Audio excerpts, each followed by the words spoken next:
Segunda Guerra Mundial, agosto de 1944. 4 barcos aliados son hundidos frente a la costa del sur de Inglaterra.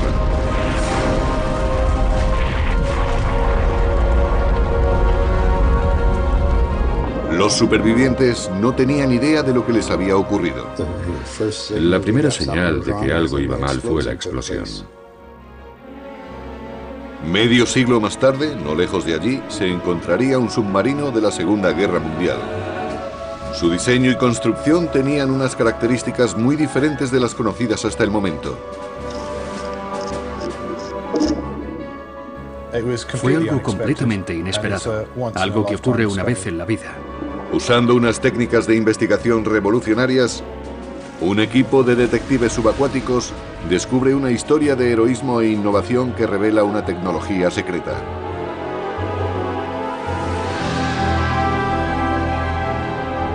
Misteriosos naufragios. El submarino invisible.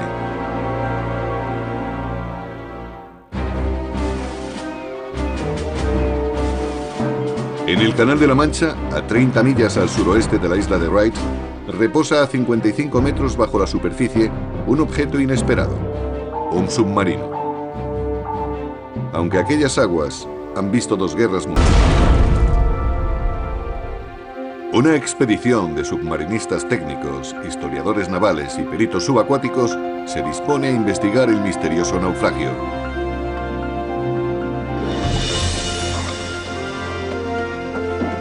El buceador Dan Stevenson y el historiador submarino Ince McCartney unen sus fuerzas para averiguar qué es lo que se ha encontrado. El submarino está situado en un lugar del Canal de la Mancha donde, según los informes oficiales, no debía haber ninguno. Bucear en el Canal de la Mancha es todo un reto. Las mareas son muy fuertes y la visibilidad bajo el agua es muy reducida, de 2 a 3 metros de media. Los submarinistas llevan trajes y aparatos de respiración especiales para bajar hasta el naufragio. La marea es tan rápida aquí que podría arrastrarlos fácilmente. El equipo solo puede trabajar cuando la marea no es demasiado fuerte. Cuando se salta del barco uno siente aprensión.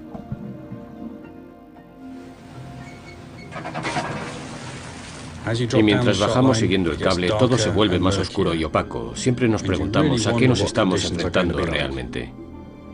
Innes es un experto en barcos hundidos durante la guerra, especialmente submarinos. Hasta la fecha ha identificado a más de 40. Cree que el barco misterioso es probablemente un submarino de la Segunda Guerra Mundial. Existe un proceso a seguir cuando se busca por primera vez cerca de un submarino para averiguar su nacionalidad y su edad. Nadamos por la mura de babor, buscamos la torreta y enseguida sabemos si se trata de un submarino del tipo 7 de finales de la guerra. Los alemanes identificaban a los submarinos con una U seguida de un número. Los submarinos más frecuentes eran los del tipo 7, de los que construyeron más de 700 unidades. La longitud del submarino y sus características técnicas, tales como el periscopio, confirman las sospechas de los buceadores. Llevaba un periscopio de observación y en el extremo todavía se conserva el espejo que refractaba la luz para ver a los aviones enemigos. El periscopio era retraído cuando la tripulación terminaba de observar.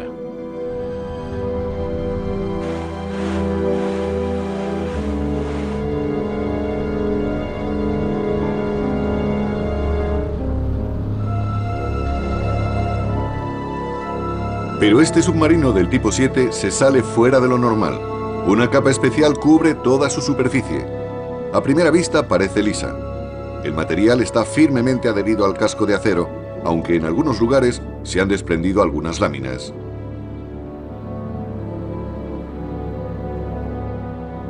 Una inspección más detallada muestra una pauta bien definida de pequeñas perforaciones. El extraño material resulta ser caucho, lo que brinda una clara indicación de la identidad del submarino.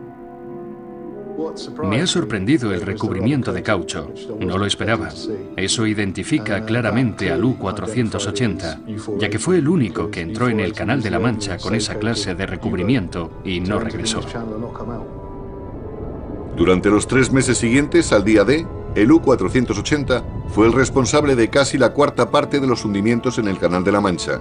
La identificación de Haines presenta un nuevo misterio. El U-480 no debería estar donde se encuentra ahora. En febrero de 1945, la Royal Navy creía que había hundido al U-480 frente a las Islas Orlingas, por eso fue una gran sorpresa encontrar sus restos a 200 millas de allí. En el verano de 1944, los ejércitos aliados desembarcaron en Francia. Desde Inglaterra se enviaban grandes cantidades de material bélico. Existían varias rutas de navegación para encauzar el tráfico marino. Durante 5 días de agosto, 4 barcos explotaron y se hundieron sin previo aviso. El extraño submarino identificado por Haines se encuentra apartado de las rutas de navegación. ¿Sería el U-480 el causante de estos hundimientos? La mayoría de los submarinos del tipo 7 iban pintados. Por eso resulta extraño que el U-480 estuviera cubierto de caucho.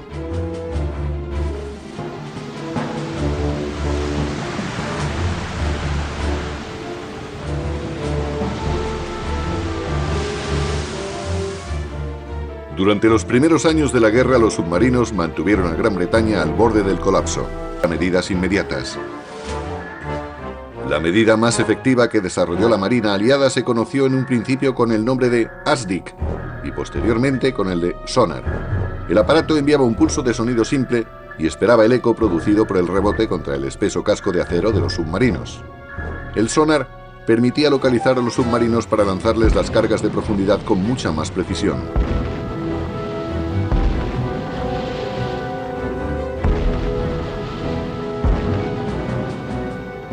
Las pérdidas de los submarinos alemanes aumentaron drásticamente desde que el sistema fue introducido. Su esperanza de vida descendió a unos escasos 60 días.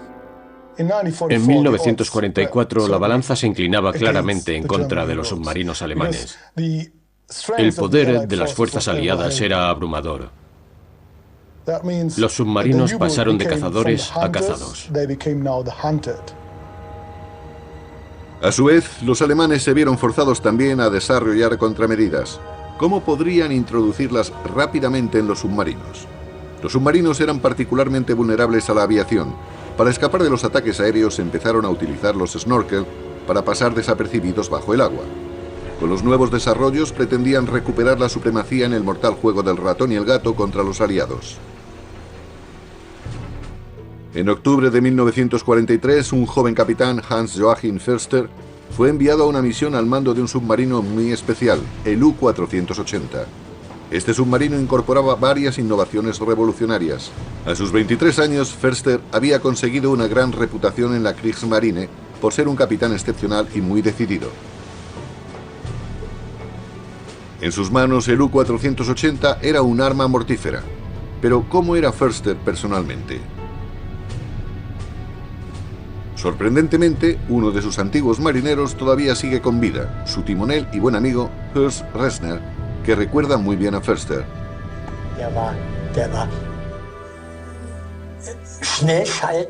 Era brillante, muy bueno con la tripulación y tenía un gran sentido del humor. No obstante, prestaba gran atención a la disciplina. No dejaba que nadie la quebrantara. Era un gran tipo, una gran persona.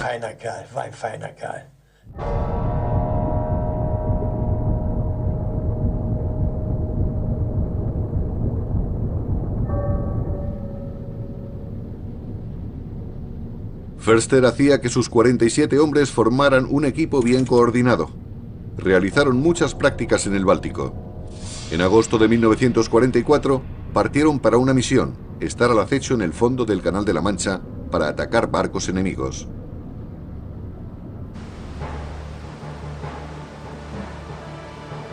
...60 metros por encima de ellos, los convoyes aliados iban y venían por el canal con suministros para los ejércitos desembarcados en Normandía. El fuerte tráfico producía una gran algarabía.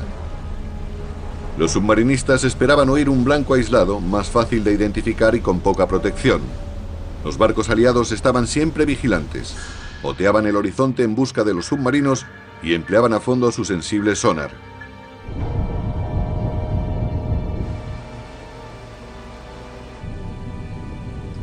Schnell drehende Schraube, 20 Grad, Backbord vorne, 1000 Meter. 90 Grad, El 21 de agosto, Förster oyó un barco sin identificar. Era el Alberni, canadiense. Previamente, lejos de la vista del convoy, había comprobado su posición y observado el cielo en busca de aviones. Cuando vio que el horizonte estaba despejado, decidió que podía permanecer con seguridad cerca de la superficie. Para iniciar el ataque, subió a la torreta y se situó en una apretada posición detrás del periscopio de ataque. Le siguió su timonel mayor, Horst Resner. Respondiendo rápidamente a las órdenes de Förster, Resner dirigió el barco con los controles secundarios. Förster divisó inmediatamente a su presa y se preparó para atacar.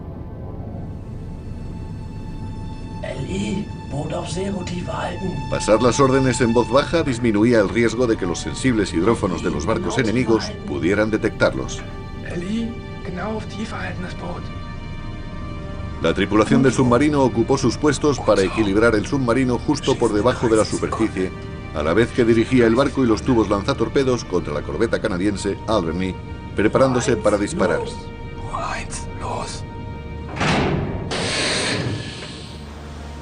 Nadie a bordo del Alberni sospechaba nada.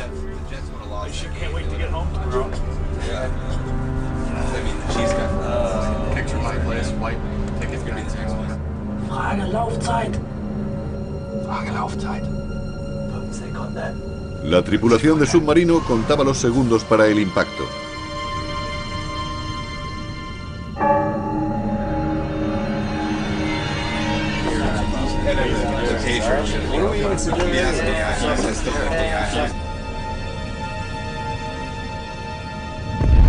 Erster Torpedo, Treffer, achtern!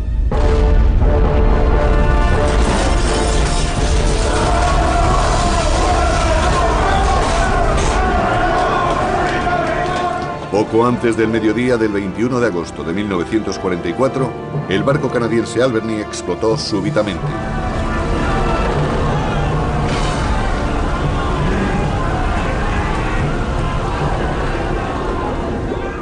Ninguno de los supervivientes supo qué había ocurrido.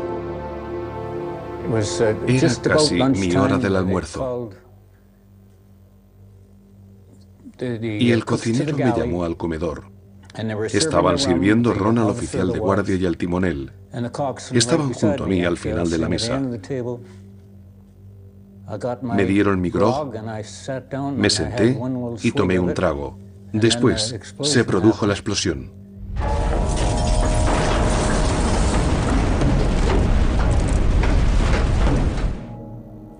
Lo siguiente que supimos es que estábamos bajo el agua. Todo ocurrió así de rápido. Lo más raro de todo es que no vi a nadie. No salía nadie por los ojos de buey o del comedor. ¿Cómo pudo el submarino realizar su fatal ataque pasando completamente desapercibido?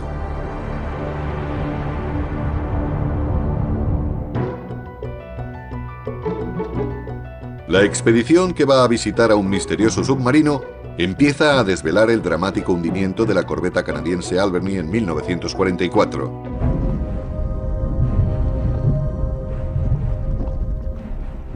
Se hundió en solo 30 segundos. El barco se hundió en un instante.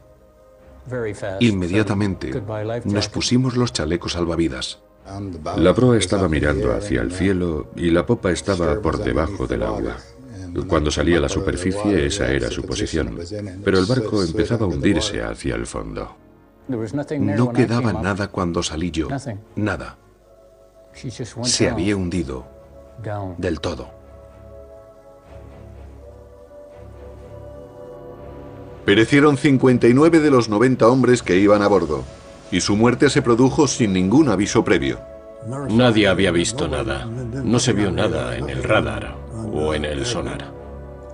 No hubo ninguna indicación que delatara un submarino por la zona. El misterio del hundimiento del Alberni no fue resuelto hasta después de la guerra. Förster describió sus acciones con meticuloso detalle.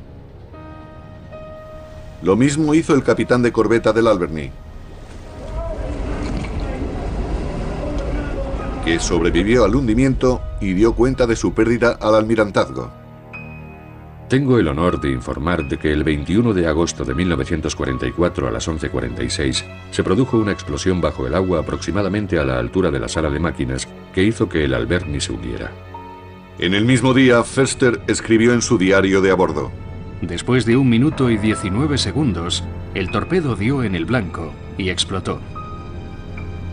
Los dos relatos concuerdan casi exactamente.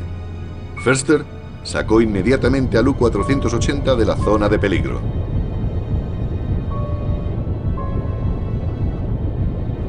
Durante el día, apenas pasa 1 minuto sin que suene el estruendo de las cargas de profundidad al explotar en la distancia. Solo se pueden escuchar bien los sonidos de los barcos durante la noche.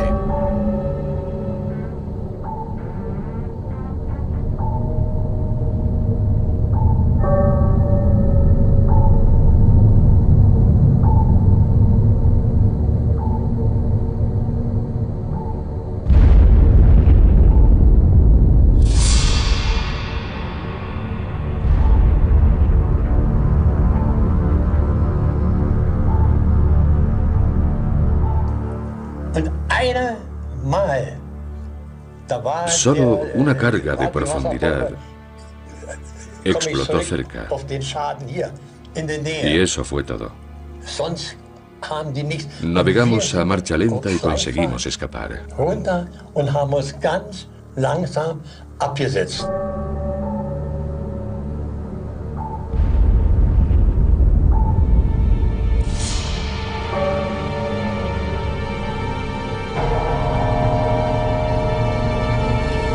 El U-480 pudo escapar sin ser detectado y sin un solo rasguño.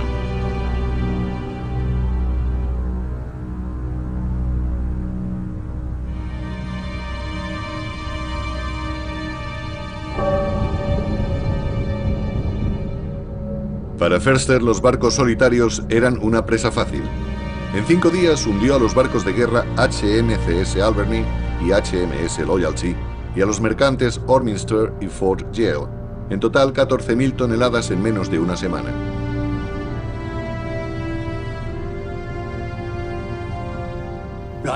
Es obvio que todos estábamos exultantes. Igual que cuando los aliados hundían un barco de los nuestros. En ambos bandos pasaba lo mismo.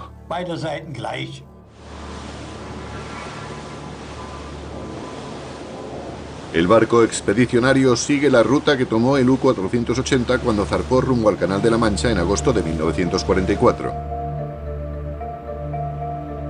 Escanear los pecios les ayudará en las futuras inmersiones. El equipo de escaneo de último modelo se basa en los sonidos reflejados para crear imágenes de los barcos hundidos. Estas imágenes tienen una gran resolución. El Alberni es el primer barco que escanean. Para conseguir el mayor rendimiento del equipo de escaneo, trabajan por la noche y bucean durante el día. En cuestión de horas, el moderno equipo de a bordo captura imágenes de los 4 barcos. Con los datos del sonar de haz múltiple, las imágenes tridimensionales realizadas por ordenador de los barcos hundidos son inmejorables. Después de examinar los resultados, el equipo comprueba que el paso del tiempo se ha cobrado su tributo en los barcos siniestrados. Las imágenes muestran que sus estructuras se están desmoronando. Con su equipo de posicionamiento, los miembros de la expedición ven claramente la situación relativa de los 4 barcos que fueron hundidos en tan solo 5 días. Las víctimas de Förster se encuentran en las sobrecargadas líneas de tráfico aliado que conducían a Francia. 2 semanas más tarde, todavía en el mar, Förster rompió el silencio radiofónico y mandó un mensaje para informar a sus superiores del resultado de sus ataques. Para ello, Förster utilizó la muy sofisticada máquina codificadora Enigma que llevaba a bordo el U-480. La máquina Enigma usaba un panel de conexiones y un sistema de ruedas para codificar letras con millones de combinaciones, todas únicas. Los rotores y las conexiones se cambiaban todos los días.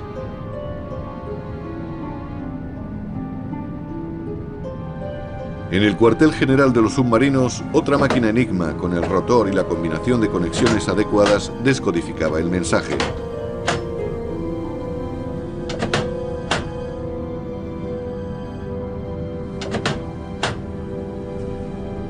La Marina alemana estaba orgullosa de su seguridad. Creía que era matemáticamente imposible que los aliados descifraran su código.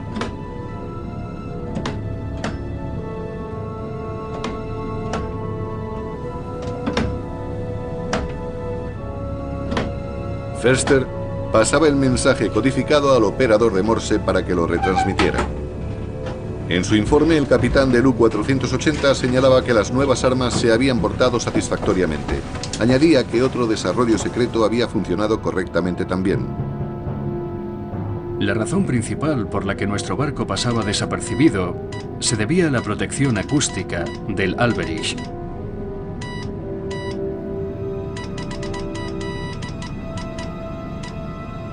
Pero la inteligencia británica había descifrado el código de Enigma e interceptó el mensaje de Förster.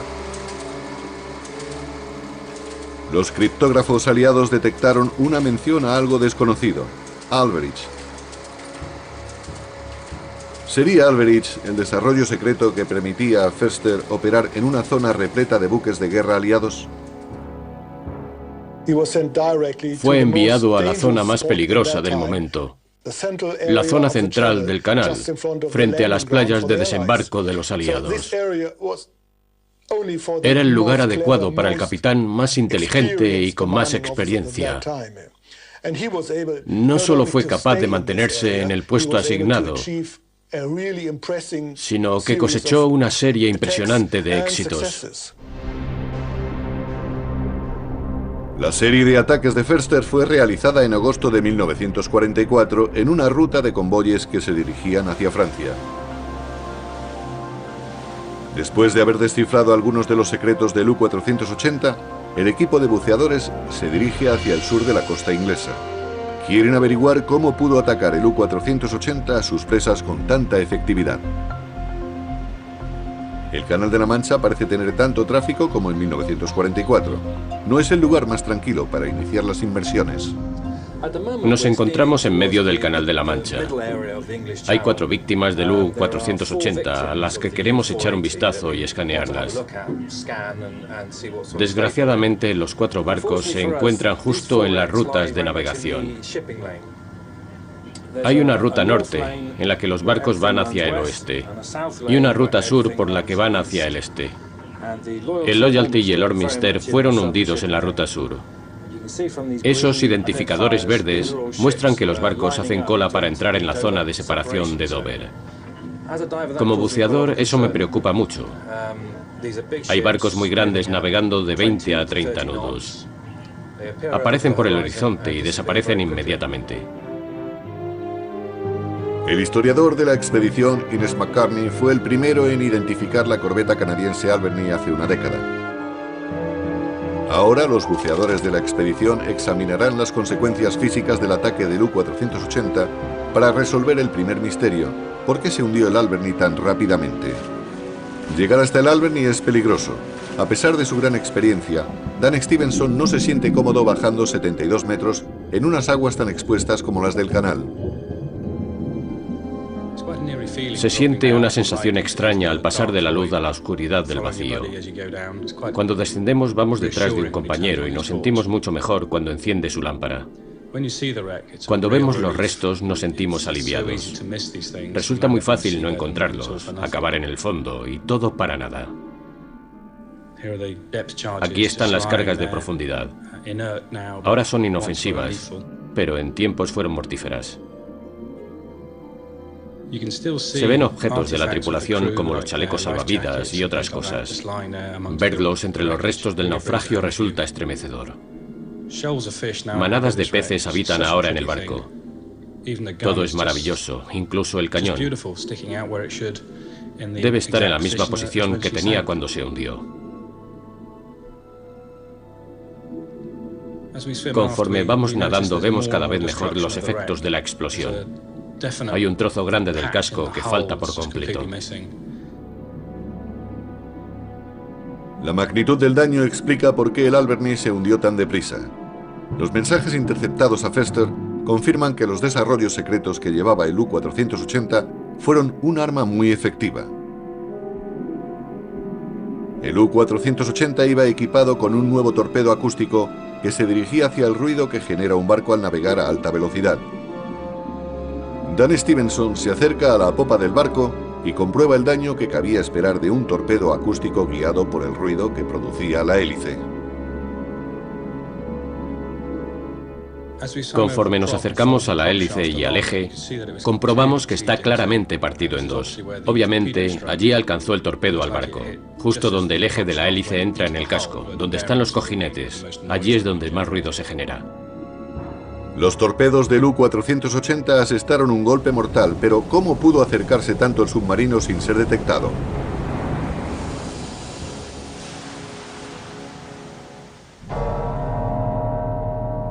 En el verano de 1944, el submarino alemán U-480 hundió 4 barcos aliados en el Canal de la Mancha sin ser detectado. Pero, ¿por qué era invisible? En nuestros días, unos buceadores buscan las claves en el U-480 hundido. Escarbando entre los sedimentos depositados a lo largo de más de medio siglo, encuentran el recubrimiento de caucho del U-480. Todavía está firmemente pegado al casco del submarino. Se puede apreciar su compleja pauta de perforaciones.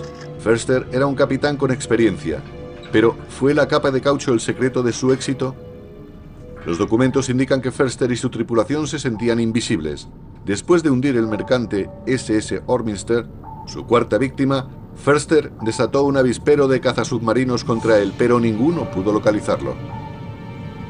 La persecución duró 7 horas. Permanecimos sumergidos 5 metros por encima del fondo, con la proa hacia abajo. Oíamos con frecuencia los barcos que iban tras nosotros. Uno se detuvo justo encima del submarino. Podíamos oír muy bien el más pequeño de los ruidos. Los pings del sonar eran atronadores.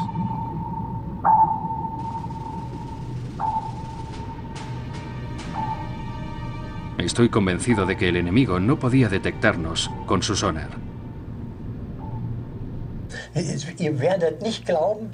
Aunque no lo crean, un día pasó un destructor justo por encima de nosotros y no detectó que estábamos abajo.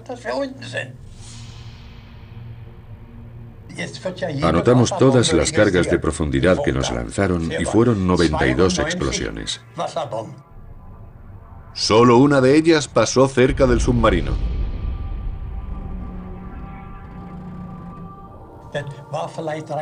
Esa carga de profundidad que pasó tan cerca debió de ser por una casualidad. De todas formas, no nos hizo mucho daño. Pero escapar a 92 cargas de profundidad parece algo más que una coincidencia. Algo debía proteger al U-480. Más información salió a la luz cuando a los prisioneros de guerra alemanes en Gran Bretaña se les escapó el nombre de la capa protectora, Alberich. Esa era la palabra clave desconocida del mensaje interceptado a Foerster. En 1944, el almirantazgo británico no estaba seguro de para qué servía aquel recubrimiento de caucho. Se especulaba que sería para proteger a los submarinos contra las cargas de profundidad, pero se hicieron pruebas y se comprobó que el caucho era demasiado delgado para soportar los saltos explosivos. Se dijo también que serviría para que los submarinos navegaran más rápidamente, pero aquello no tenía sentido. En realidad, Alberich es el nombre de un personaje de una ópera de Wagner que tenía la capacidad de hacerse invisible.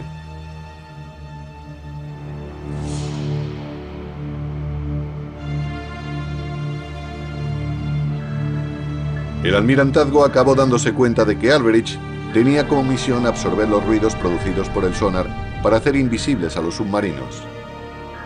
ASDIC, las siglas británicas para designar al sonar, fue desarrollado por el físico canadiense Robert Boyle y el científico británico Albert Wood.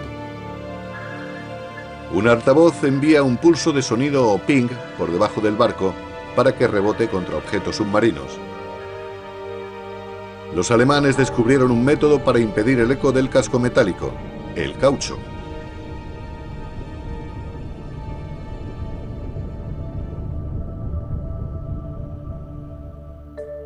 Los análisis demostraron las innovadoras propiedades del material sintético.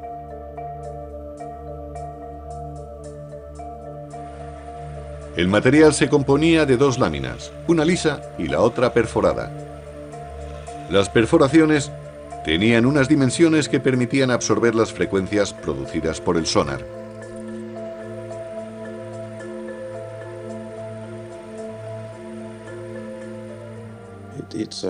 Se trataba de una espesa capa de caucho con burbujas de aire. Si las burbujas tenían el tamaño adecuado, absorbían los sonidos incidentes del sonar de una frecuencia particular. Cuando el sonar chocaba contra el caucho, este absorbía los pulsos para que no rebotaran contra las partes metálicas de los submarinos y en particular contra su estructura interna, que es la que producía el eco.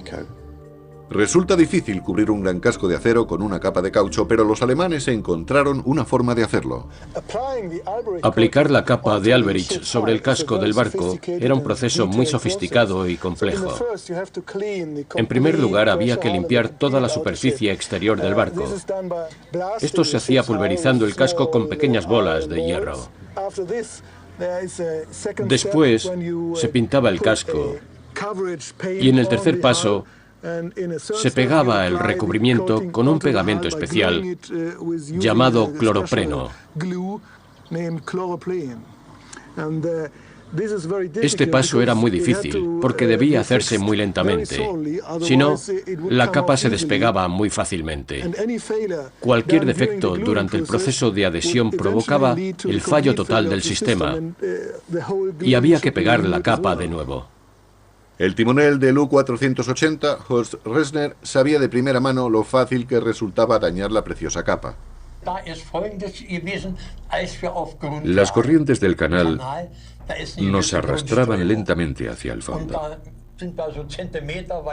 Cuando eso ocurría, se producía un ruido debido al roce con las rocas.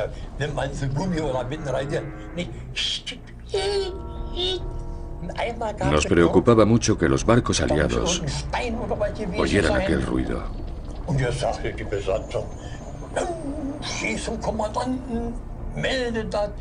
El capitán nos explicó lo que estaba pasando.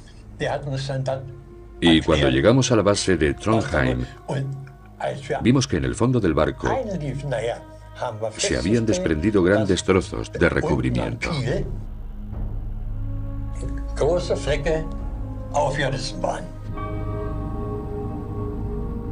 Las consecuencias de perder la capa protectora podían ser mortales. Los barcos aliados podían oír entonces el ruido que producían trozos del recubrimiento al ser agitados por el agua a millas de distancia. En ese caso, el recubrimiento era perfectamente inútil.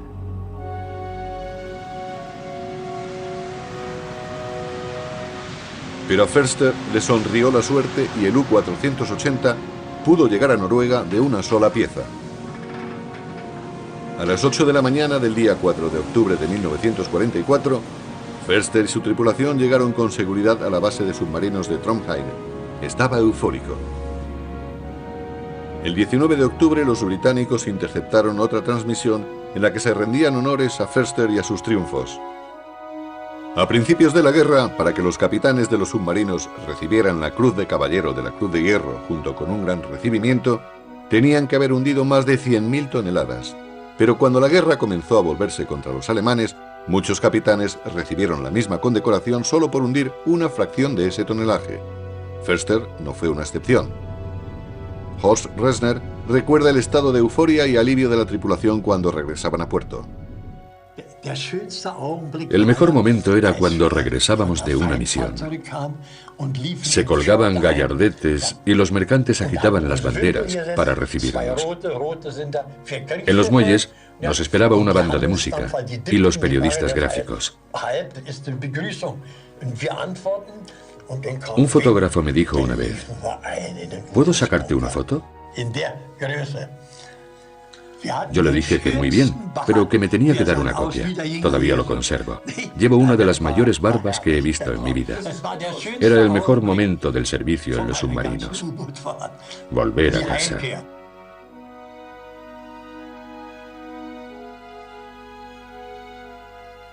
Los tripulantes del U-480 volvieron pronto a zarpar para otra misión. Pero esta vez Horst no iría con ellos. El capitán le preguntó si quería permanecer en tierra para ir a un cursillo de formación, pero Horst se negó diciendo que se presentaba voluntario para la siguiente misión. Sin embargo, al volver del permiso, oyó que una mujer había subido al submarino. Para los tripulantes de los submarinos, eso era sinónimo de mala suerte. Los marineros de los submarinos eran muy supersticiosos. ¿Y qué iba a hacer yo? Fui a hablar con el capitán mientras se estaba afeitando. Y él me preguntó: «Bueno, marinero, ¿te quedas en tierra o qué?» Yo le dije que sí. Y eso fue mi salvación. El U-480 había demostrado su valía. Con su tecnología antisonar era invisible. ¿Cómo podrían los aliados darle caza y hundirle?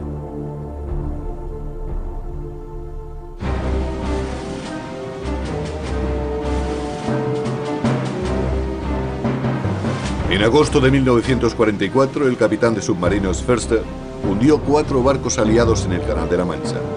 En cuanto el U-480 fue rearmado y reabastecido, se dispuso a regresar al combate.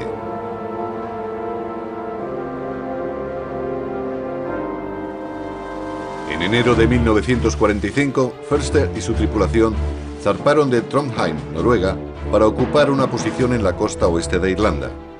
El día 19, la inteligencia británica interceptó una comunicación.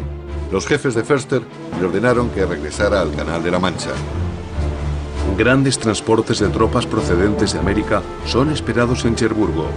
Regrese a su antigua zona de operaciones.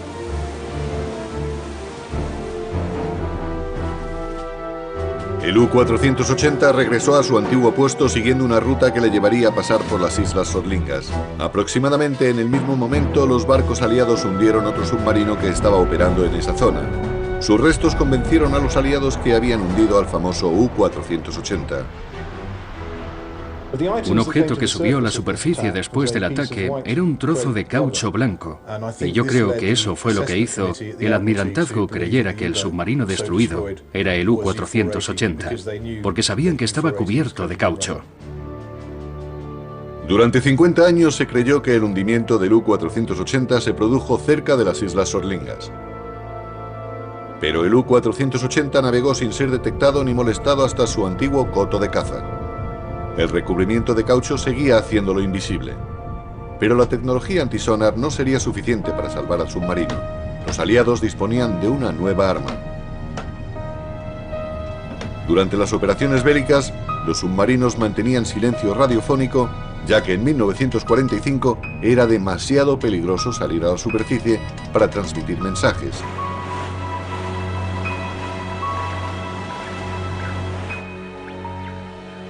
Cuando se enviaba alguno, este era interceptado por la inteligencia británica en Bletchley Park, al norte de Londres.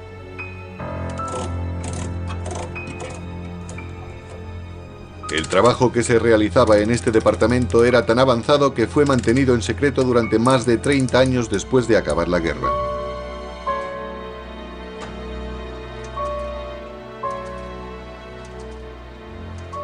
Esta máquina, una especie de ordenador primitivo, fue conocida como Bomb y aprovechaba los puntos flacos de la máquina codificadora Enigma alemana.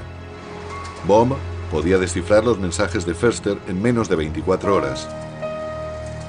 Los mensajes interceptados contenían detalles de los progresos de todos los submarinos, así como de su disponibilidad y municiones restantes.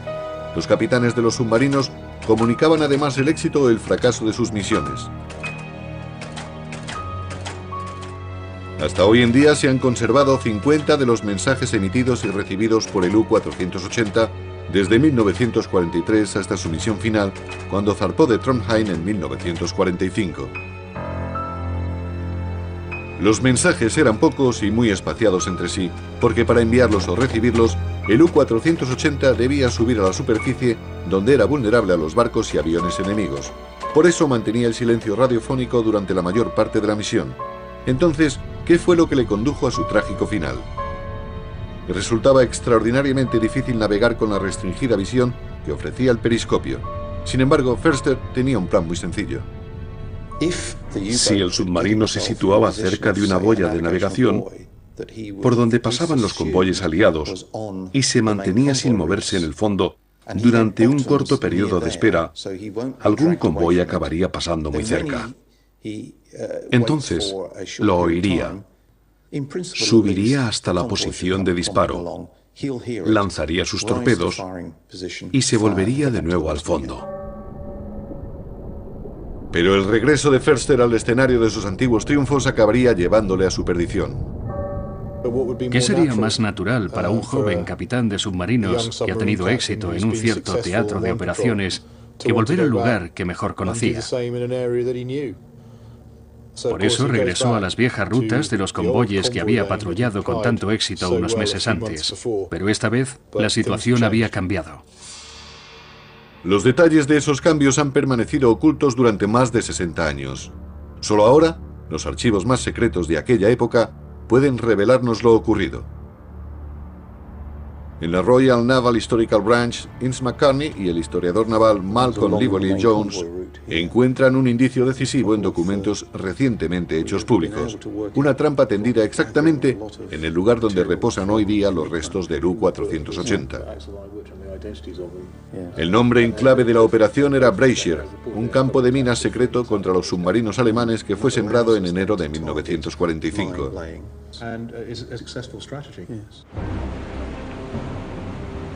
Las minas fueron plantadas lo suficientemente profundas para que los barcos aliados pudieran navegar con seguridad por la superficie.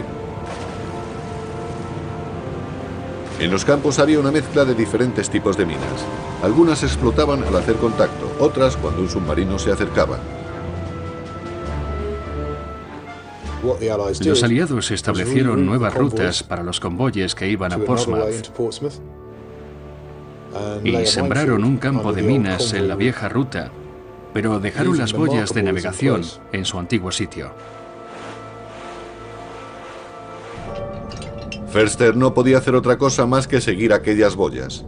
Al tener que navegar sumergido estaba casi ciego. Solo podía ayudarse mirando a través de la estrecha ventana del periscopio. La tripulación conocía los graves riesgos de los ataques por mar y por aire, pero confiaba en que su capa de caucho les haría invisibles.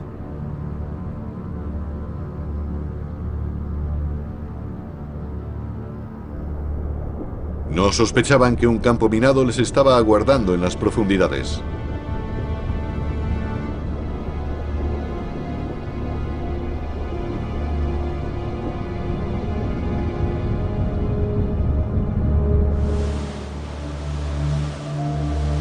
La expedición va de camino para conocer la causa de la destrucción del submarino U-480 durante la Segunda Guerra Mundial.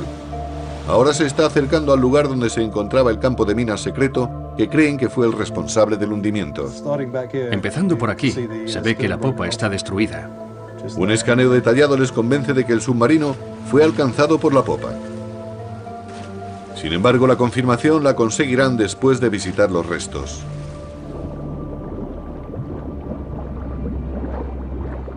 En la popa del U-480 encuentran lo que estaban buscando: pruebas del impacto fatal que mató a Förster y a los 47 hombres de su tripulación.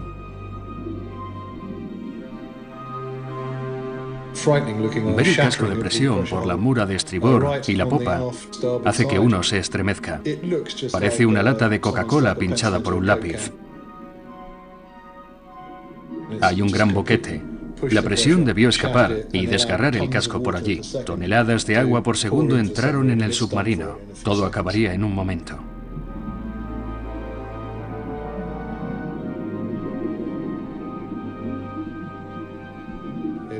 Es una imagen terrible de los últimos instantes de un submarino durante la guerra.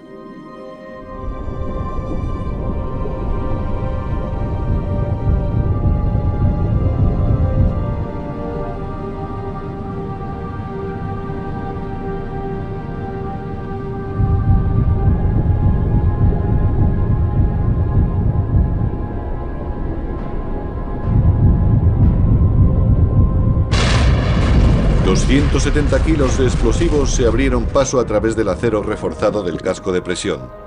La tripulación no tuvo ninguna oportunidad de escapar.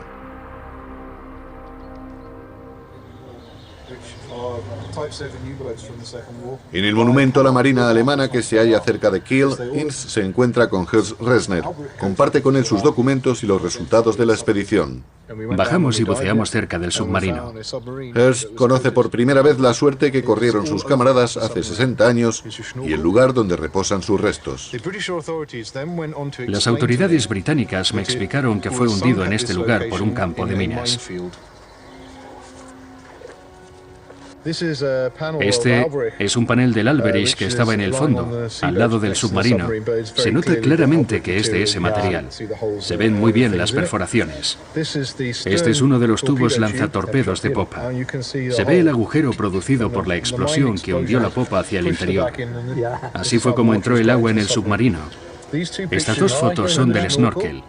Esta es la cabeza y aquí están el flotador y el mástil. Para mí ha sido una gran alegría. Esas fotos submarinas son sensacionales. Si le contara a alguien lo que acabo de ver, me diría que estoy loco. Esas cosas no existen, diría. Pero si le digo que he estado frente al buceador que tomó las fotos, ya no podrá dudar de ellas.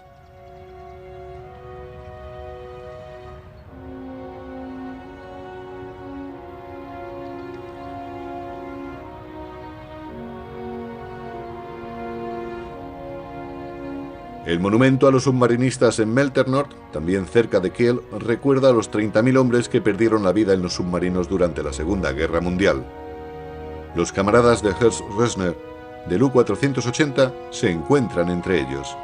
Si no hubiera sido por una superstición de marineros, el nombre de Ernst estaría aquí también.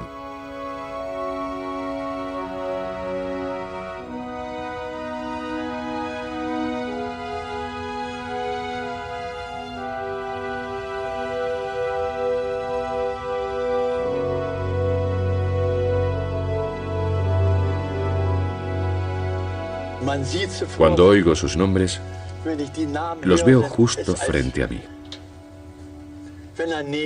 Es como si estuvieran conmigo. Compartimos alegrías y penas, buenos y malos momentos. Mientras yo viva, nunca serán olvidados. Cumplieron con su deber.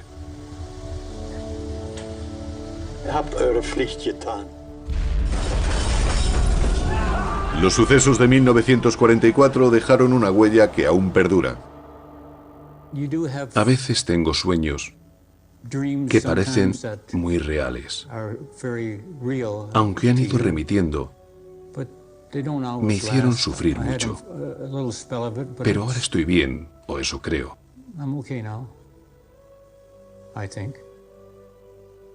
No puedes sentirte bien pensando en estas cosas. Esto les pasa, o les ha pasado a muchas personas que estuvieron en la guerra.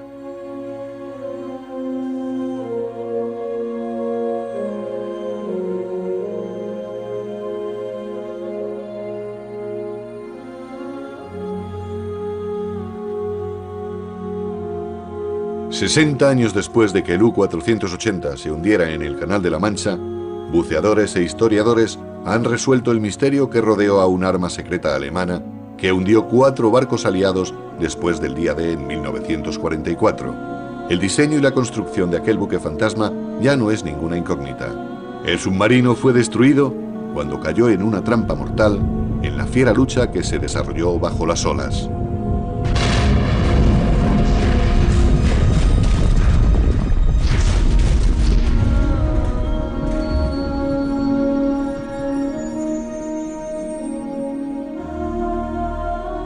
La historia del U-480 es una historia de valor y astucia. Los alemanes alistaron 6 submarinos sigilosos más. Ninguno de ellos fue detectado por el sonar.